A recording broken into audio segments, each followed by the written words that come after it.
حضرت نوح علیہ السلام اللہ تعالیٰ کے وہ پیغمبر ہیں کہ جن کو جد امجد کہا جاتا ہے، پہلے والد یہ کہا جاتا ہے حضرت آدم علیہ السلام کے بعد، اور یہ وہ ہیں جن کی قوم نے سب سے پہلے شرک شروع کیا۔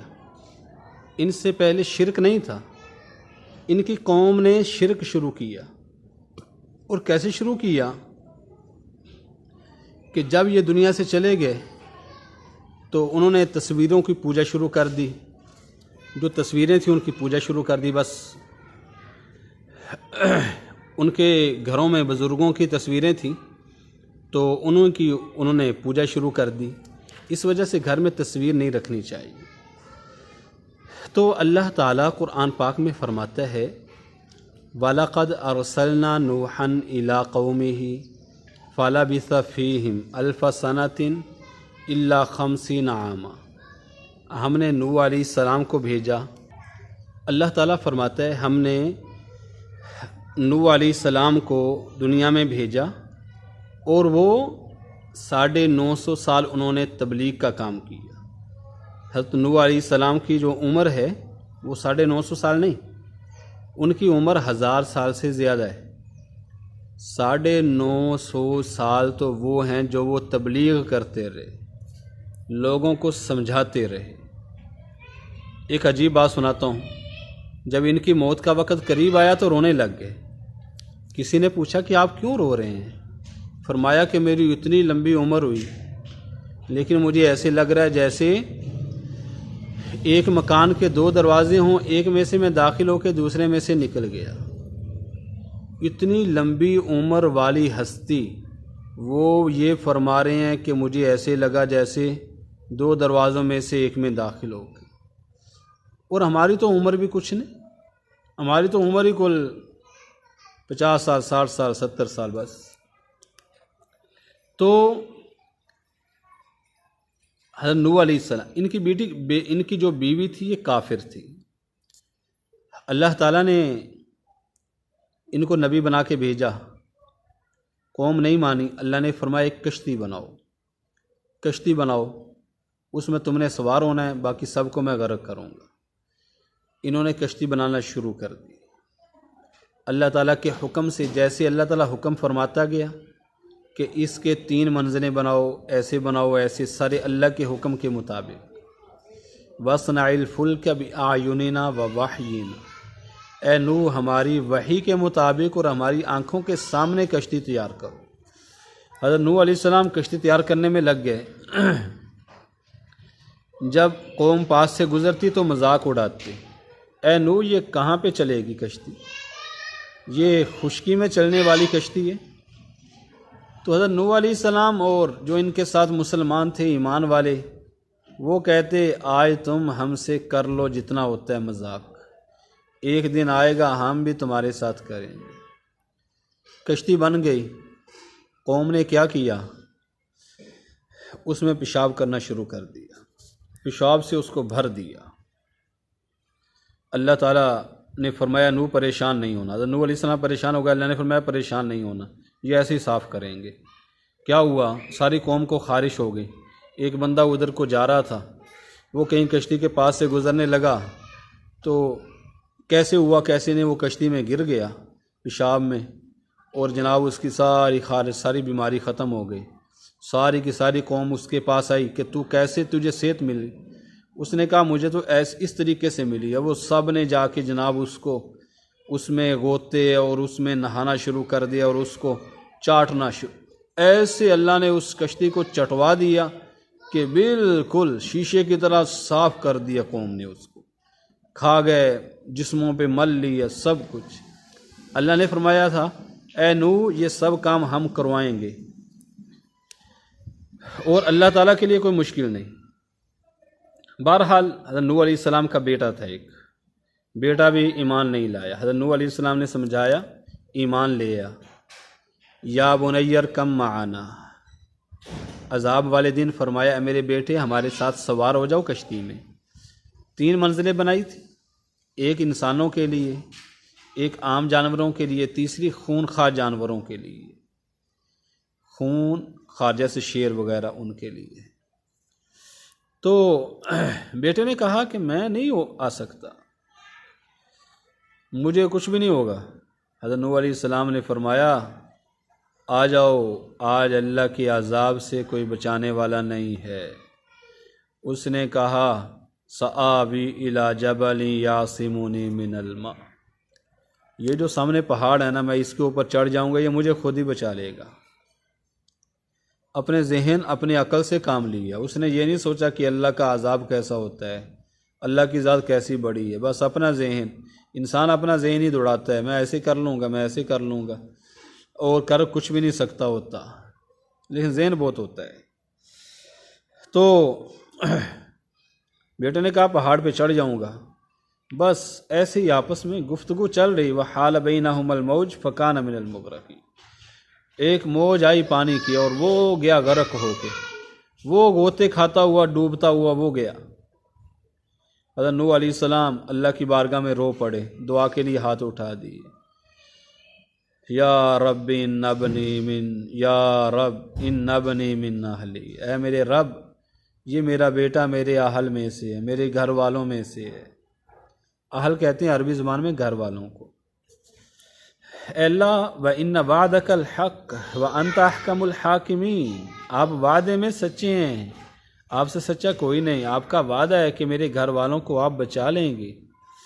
اللہ تعالیٰ نے آگے سے کیا فرمایا، انی اعیذک ان تکون من الجاہلین انہ لیس من اہلک، اے نوح یہ آپ کے اہل میں سے نہیں ہے، انہ عمل غیر صالح، اس کے عمل برے ہیں، اس کے اعمال برے ہیں، یہ آپ کے اہل میں سے ہے ہی نہیں۔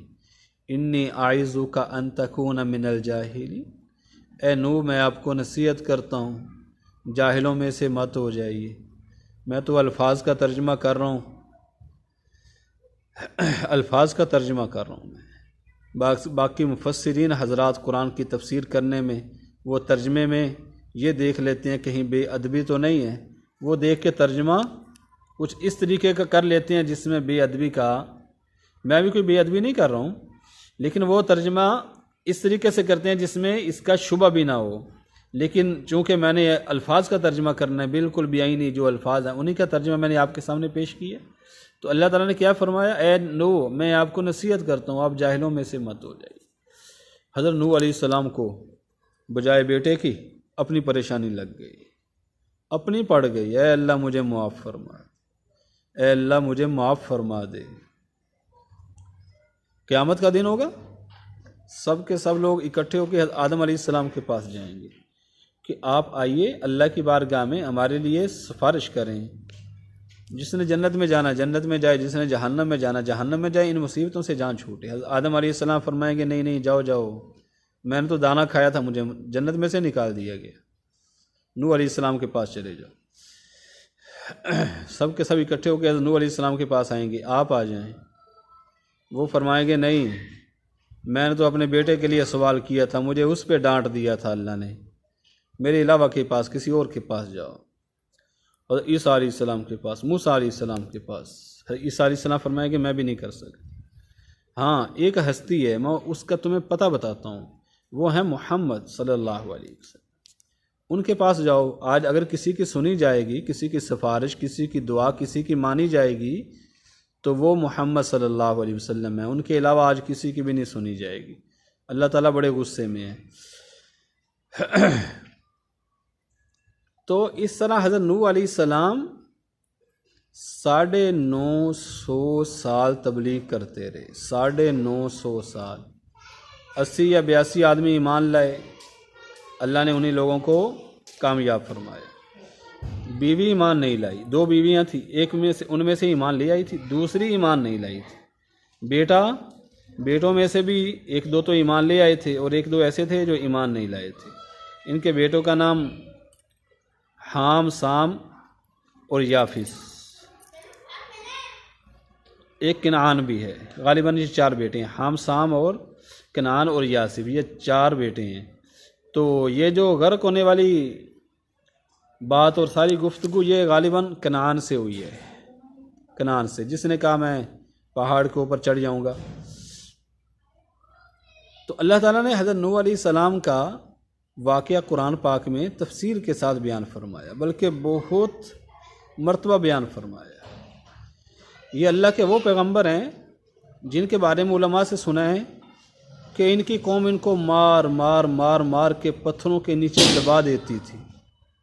حضرت جبریل علیہ السلام آتے، پھر پتھروں کے نیچے سے نکال دیتے، پھر یہ تبلیغ والا کام شروع کر دیتے، پھر قوم مار مار کے پتھروں میں دبا دیتی تھی، پھر حضرت جبریل علیہ السلام آتے، پھر نکال دیتے، پھر یہ اپنا کام شروع کر دیتے۔ یہ اللہ کے وہ پیغمبر ہیں جنہوں نے 950 سال تبلیغ کا کام کیا، اور اس طرح انہوں نے دعوت دی۔ قرآن پاک میں اللہ تعالیٰ نے ایک پوری سورت نوح نازل فرمائی ہے، جس میں اللہ تعالیٰ نے حضرت نوح علیہ السلام کی بعثت اور ان کی دعوت، جو وہ دعوت دیتے رہے ہیں، اللہ نے وہ بیان کیا ہے، جس کا نام ہے سورت نوح۔ فرماتے ہیں رب انی دعوت قومی لیلا و نہارا، اے میرے رب میں نے اپنی قوم کو رات دن ایک کر کے بلایا، رات دن ایک کر کے بلایا، فلم یزدہم دعائی الا فرارا، میں پیچھے ہوتا تھا یہ آگے ہوتے تھے، میں جتنا ان کو دعوت دیتا تھا یہ اتنا ہی بھاگتے تھے۔ وَإِنِّي كُلَّمَا دَعَوْتُهُمْ لِتَغْفِرَ لَهُمْ جَعَلُوا أَصَابِعَهُمْ فِي آذَانِهِمْ وَاسْتَغْشَوْا ثِيَابَهُمْ وَأَصَرُّوا وَاسْتَكْبَرُوا اسْتِكْبَارًا۔ آگے کیا فرماتے ہیں، اے میرے رب میں ان کو تبلیغ کرتا، دعوت دیتا، اور یہ آگے سے کیا کرتے، پورا نقشہ کھینچا، پورا نقشہ، کہ کانوں میں انگلیاں لے لیتے تھے، کانوں میں انگلیاں، اور سر پہ کپڑا ڈال لیتے، آنکھوں پہ کپڑا ڈال لیتے، کانوں میں انگلیاں لے لیتے، کانوں میں انگلیاں لیتے تھے کہ ہمیں کوئی بات سنے ہی نہیں، ہمیں کوئی بات سنائی ہی نہ دے، کوئی بات سنائی دے گی تو ہمیں کرنا پڑے گا۔ سروں میں کپڑا اس لیے لیتے تھے تاکہ ہمیں نظر بھی نہ آئے، اگر ان کا چہرہ نظر آئے گا اور پھر ہمارے دل میں رحم آ جائے گا، پھر ہم ایمان لے آئیں گے۔ تو یہ دو کام کرتے تھے، کانوں میں انگلیاں، سروں کے اوپر کپڑا، آنکھوں پہ کپڑا باندھ دیتے تھے۔ پھر حضرت نوح علیہ السلام کیا کرتے، خاموش ہو جاتے۔ ثم انی دعوتہم جہارا، اے میرے رب میں اونچی آواز سے ان کو دعوت دیتا، اونچی آواز سے۔ ثم انی اعلنت لہم واسررت لہم اسرارا، اے میرے رب میں نے ان کو چپ کے بھی سمجھایا، علل اعلان بھی سمجھایا، عین ڈنکے کی چوٹ پہ کھڑے ہو کے، کہ یہ تمہارے کرتوت غلط ہیں، جن کی تم پوجا کرتے ہو یہ غلط ہیں، ایک اللہ پر ایمان لے آؤ۔